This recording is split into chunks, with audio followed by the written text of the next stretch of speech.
समांतर माध्य हम लोग पढ़ रहे हैं दिनों, और समांतर माध्य में आज मैं आपको पद विचलन रीति से समांतर माध्य कैसे ज्ञात करते हैं, और यदि फ्रीक्वेंसी अथवा वैल्यूज़ यानी x के मूल्यों में कोई एक आवृत्ति अज्ञात हो तो और हमें समांतर माध्य दिया हुआ हो तो ऐसी स्थिति में हम अज्ञात आवृत्ति किस तरीके से ज्ञात कर सकते हैं, इसके बारे में पढ़ेंगे।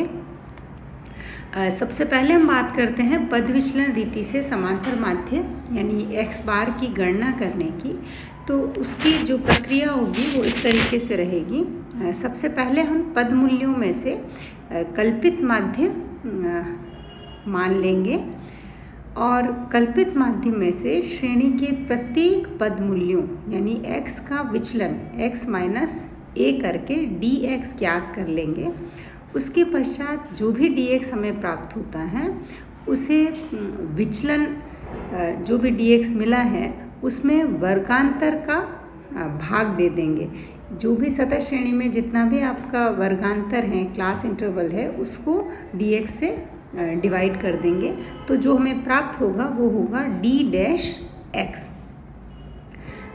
जो भी d डैश x प्राप्त होता है उससे आवृत्तियों को गुणा करने पर हम f d डैश x ज्ञात कर लेंगे और उनके गुणनफलों का योग करके sigma f d dash x ज्ञात करेंगे और निम्नांकित सूत्र से हम समांतर माध्य की गणना करेंगे। यहाँ चूँकि हम इस प्रक्रिया में क्लास इंटरवल यानी i से वर्ग अंतराल से dx को डिवाइड करते हैं, इसलिए फाइनली जब हम सूत्र का प्रयोग करेंगे तो वहाँ हम i से क्या कर देंगे, उसका गुणा कर देंगे। तो ऐसी स्थिति में जो आपका सूत्र होगा वो इस तरीके से हो जाएगा, x bar is equal to a plus sigma f d dash x upon n into i। और इस तरीके से हम पद विचलन रीति से समांतर माध्य ज्ञात करते हैं। हम इसे एक उदाहरण द्वारा समझ सकते हैं। मान लीजिए आपको मार्क्स दिए हुए हैं 10 से 20, 20 से 30, 30 से 40 और इस तरीके से 90 से 100 तक अंक दिए हुए हैं। और तो सबसे पहले जो हम करेंगे वो इनका मध्य मूल्य ज्ञात करेंगे। मिड वैल्यू आप लोगों को पता ही है, पहले की क्लासेस में भी मैंने आपको बताया है। तो मिड वैल्यू ज्ञात करने के लिए ये जो L1 है और ये जो L2 है, इन दोनों को जोड़कर उसमें 2 का भाग दे देते हैं। जैसे एक उदाहरण मैं आपको बताती हूँ, ये 10 प्लस 20 में 2 का भाग दे 10 प्लस 20 किया तो कितना हुआ 30, और 30 में आपने 2 का भाग दे दिया तो आपको कितना प्राप्त होगा 15।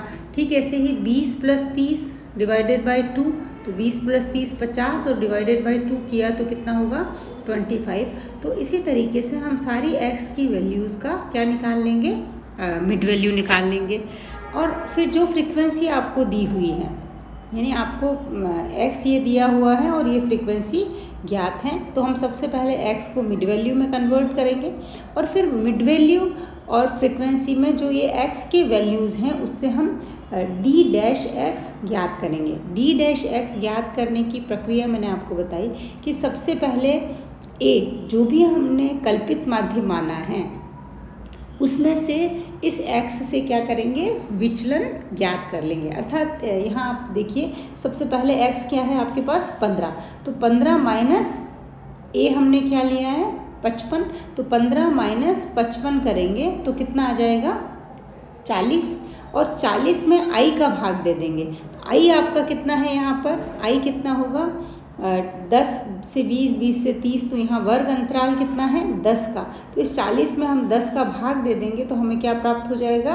4। और चूँकि 4 माइनस का है तो यहाँ पर क्या होगा 15 माइनस 55 डिवाइडेड बाय 10, तो 15 माइनस 55, चूँकि 55 आपका कल्पित माध्य है तो 15 में से 55 जाए बाकी निकाल देंगे तो आपका क्या बचेगा 40, माइनस 40 और माइनस 40 डिवाइडेड बाय 10, तो आपको प्राप्त हो जाएगा -4। ठीक इसी तरीके से आगे आप देखिए 25 है, 25 माइनस 55 डिवाइडेड बाय 10, हर बार ये 10 से क्या होगा इसका इसका विभाजन होगा, इसको भाग दे दिया जाएगा 10 से, यानी x माइनस क्या करेंगे हम, x minus a divided by i करके हम क्या ज्ञात करते हैं, d डैश x ज्ञात करते हैं। क्लियर। तो यहाँ पर हम सारे जो x की वैल्यू हैं उससे हम क्या ज्ञात कर लेंगे, d डैश x यानी x minus a divided by i हमेशा आपका 10 रहेगा, a हमेशा आपका 55 रहेगा और x क्रमशः आपका क्या हो रहा है यहाँ पर बदलता रहेगा, 15, 25, 35, 45, 55, 65, 75, 85 और 95, इस तरीके से आपका x रहेगा। अब यहाँ फ्रीक्वेंसी जो भी आपको दी हुई है उस फ्रीक्वेंसी को हम इस d डैश x से मल्टीप्लाई कर लेते हैं, तो हमें क्या प्राप्त हो जाएगा, f d डैश x प्राप्त हो जाएगा। यहाँ आप देखिए 1 फ्रीक्वेंसी 1 है डिवाइडेड बाय -4, तो क्या आ जाएगा -4, फिर 2 divided by -3 then -6, 3 divided by -2 then -6, 5 divided by -1 then -5, तो इसी तरीके से 7 इंटू 0 0, 12 इंटू 1 12, 16 इंटू 2 32, 10 इंटू 3 30 और 4 इंटू 4 आपका क्या आ जाएगा 16 आ जाएगा।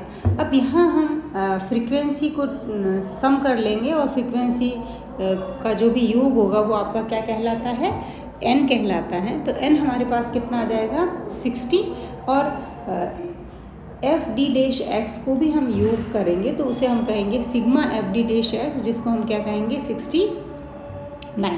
तो इस तरीके से हम पद विचलन रीति में एफ डी डैश एक्स कितना आ जाएगा 69 और n आपका क्या है 60। तो अब यहाँ हम इस सूत्र में मान रख लेंगे। सूत्र आपका दिया हुआ है x bar is equal to a plus sigma F D dash X upon n into I. तो यहाँ सूत्र में मान रखने पर a आपका कितना है 55, sigma F D dash x हमारा आया था 69 डिवाइडेड बाय 60 इंटू आई करके हम प्रति विद्यार्थी औसत प्राप्तांक 66.5 ज्ञात कर सकते हैं।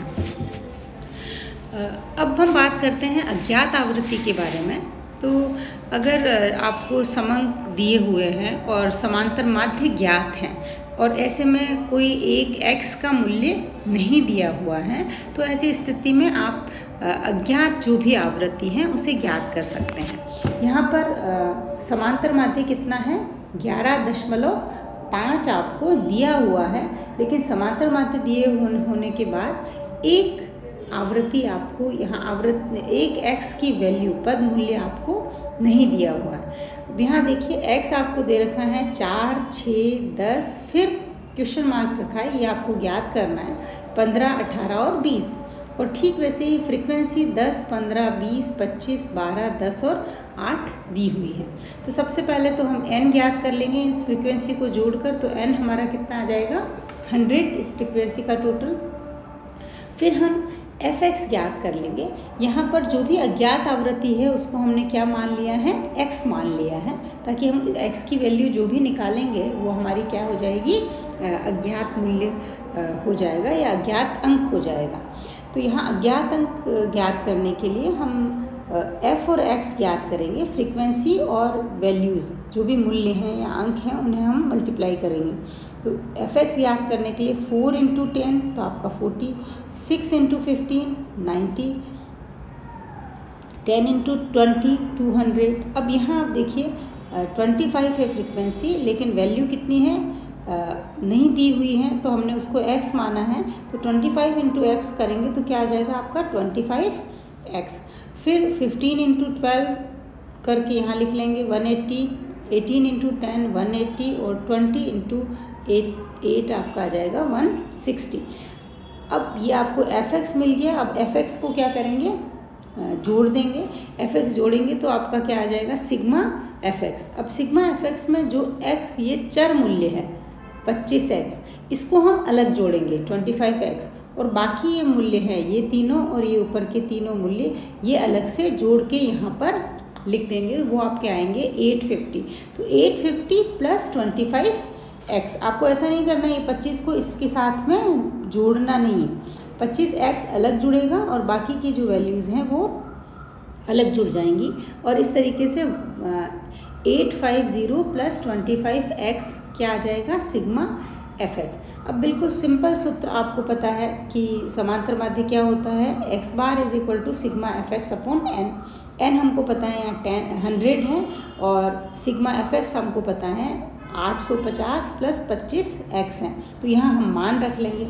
अब यहाँ हमको x बार भी दिया हुआ है 11.5।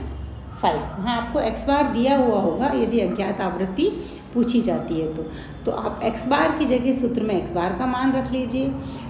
सिग्मा fx जो भी आपको प्राप्त हुआ है मूल्य उसका मान रख लीजिए और n की जगह आप n का मान रख लीजिए। इस तरीके से मान रखने पर फिर आप इनको क्रॉस मल्टीप्लिकेशन कर दीजिए, आपने पढ़ा होगा पहले।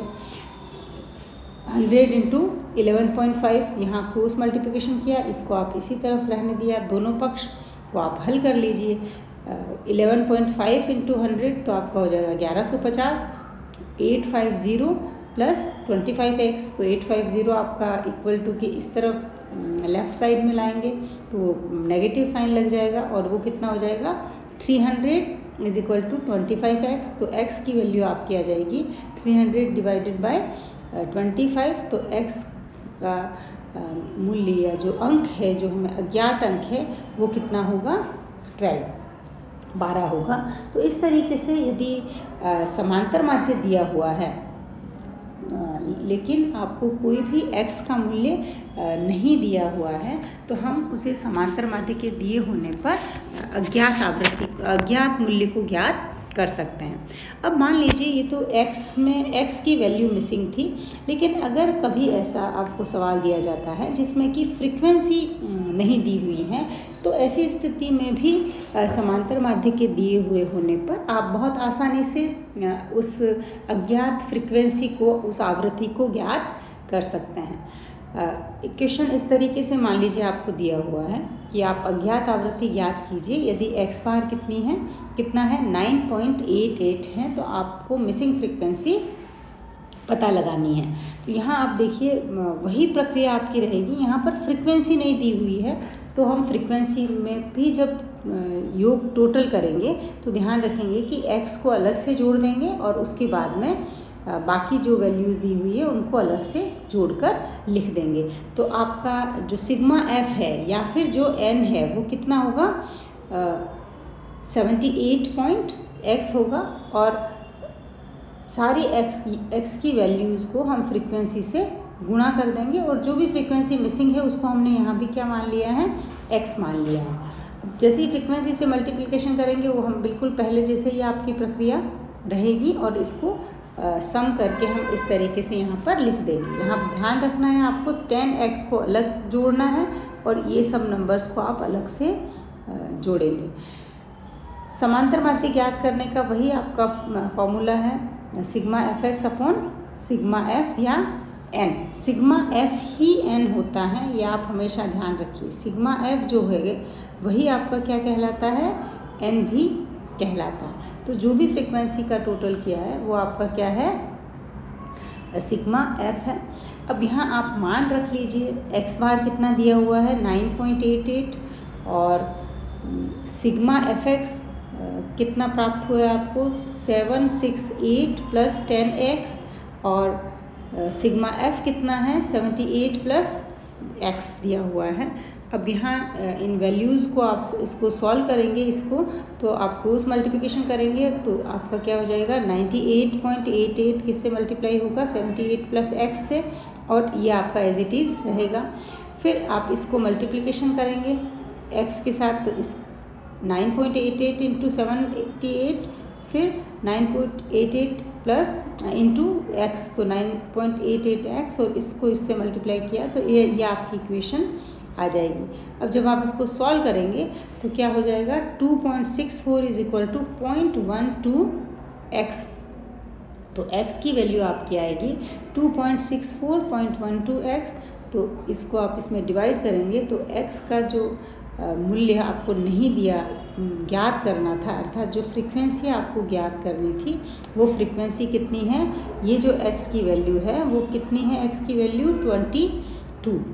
तो इस तरीके से यदि फ्रीक्वेंसी आपको नहीं दी हुई है या फिर आपको एक्स नहीं दिया हुआ है तो आप दोनों ही अज्ञात मूल्यों को ज्ञात कर सकते हैं समांतर माध्य के अंतर्गत। लेकिन यहाँ एक बात आप ध्यान रखिएगा कि समांतर माध्य दिया हुआ होगा और जब आप फ्रीक्वेंसी यदि मिसिंग है और फ्रीक्वेंसी का योग कर रहे हैं या n ज्ञात कर रहे हैं तब आपको उसका जोड़ करते समय या उसका योग करते समय आपको बहुत ध्यान रखना है, कैलकुलेशन में भी आपको ध्यान रखना है, तभी आप सही मिसिंग फ्रीक्वेंसी पता लगा पाएंगे। Thank you.